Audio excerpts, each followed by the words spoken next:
Okay, hello, and welcome to this video. We're going to talk about the southern pine beetle. There was an event today in Riverhead that unfortunately I was not able to attend. I was not up to it because going through a lot personally, you know that, and things are getting bad in some things, and I can't discuss it anymore. I don't really talk about it too much on here, but I wasn't able to attend, and I can only find a Newsday article on it. But you can see this is some of the damage the southern pine beetles have caused along the Long Island Expressway in Manorville. You can see here the difference between this whole forest here, all dead trees, and then it stops right here, and then these trees are still alive, but who knows for how much longer, because they're not really doing enough to combat it. But we're going to talk about that. And of course, this area is untouched right now. So wish I could have been there, but I would have had to get going so early. So we're going to, at least Newsday has an article on it. Of course, nothing on News 12 or any other media, because the other media, well, you know, it's bad enough the coverage of the fires was just the New York City media. Maybe they covered it in the morning, but when I was watching the evening, it was barely mentioned at all. They're all over the other big news that has to do with the church. That, again, they act like everybody goes to church. I don't get it, but not going to talk about that here. We are going to talk about the pine barrens here, and this quote here is, "It's here to stay. The southern pine beetle in Suffolk leaves a path of destruction, but can be tamed." So, the best way to minimize damage caused by the southern pine beetle inside Suffolk County's natural spaces is to cut off the insect's communication, experts say. Jessica Cancelliere, I can't pronounce her name. I am sorry. A research scientist with the New York State Department of Environmental Conservation described how the insects release pheromones when attacking a tree, attracting other beetles to bring together the thousands required to kill a tree. Beetles rely on that communication. They're not successful without it. She discussed mitigation methods such as cut and leave, preventative thinning, and prescribed fires during a Southern Pine Beetle Symposium Wednesday that included representatives of the Central Pine Barrens Commission, Suffolk County Parks Department, and various other county agencies tasked with emergency preparedness and fire safety. The destruction left behind by the beetles in the form of dead trees has heightened concerns of adding fuel to wildfires in the county. So more than 100 people attended the 3-hour event. That's good that there was good attendance. I wish I was there. I really wanted to go. But mentally, I'm just spent at this point.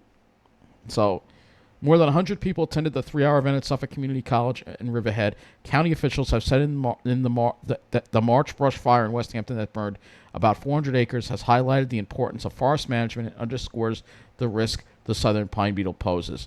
This is a problem that is going to continue, County Executive Edward P. Romaine said during introductory remarks. We need the state and DEC to step up to the plate and help us with forest management.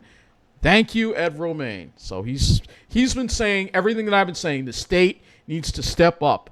They need to step up. Cancelliere said the notorious insect first spotted in Suffolk County in 2014 can't be killed, but its damage can be controlled. It's here to stay, she said. We live with it and we mitigate it best we can. DEC forester Robert Cole said prescribed fires are key to clearing out the underbrush and results in a much greener, healthier forest. See, they understand we need the prescribed fires. That's what they do in New Jersey. He described how thinning the forest ground can allow wind to blow through and spread out the pheromones, and the beetles don't know where to go. So if you have more space, it's not as crowded, the beetles don't know how to spread. It also removes fuel that can help ignite a brush fire, allowing flames to shoot up higher into the canopy where embers can more easily spread. Jason Smith, Science and Stewardship Manager for the Central Pine Barrens Commission, said, "Fire will fix a lot of our problems and brings us back to a healthier system." So this is really good to hear. They finally understand what we need to do. In 2015, the beetle damaged 34,000 acres in Suffolk County. Mitigation methods have helped lessen the damage in recent years to about 49,000 acres in 2023, according to the DEC. These figures include very light and light damage all the way to very severe.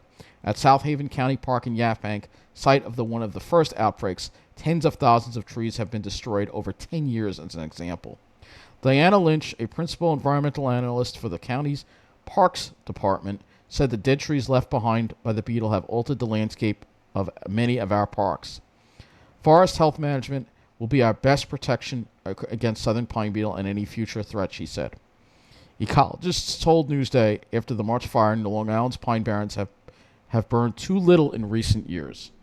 DEC officials Wednesday confirmed that the West Hampton fire did not occur in an area infested with southern pine beetle, and there have been no known wildfires in Suffolk County yet that spread specifically due to beetle-infested trees.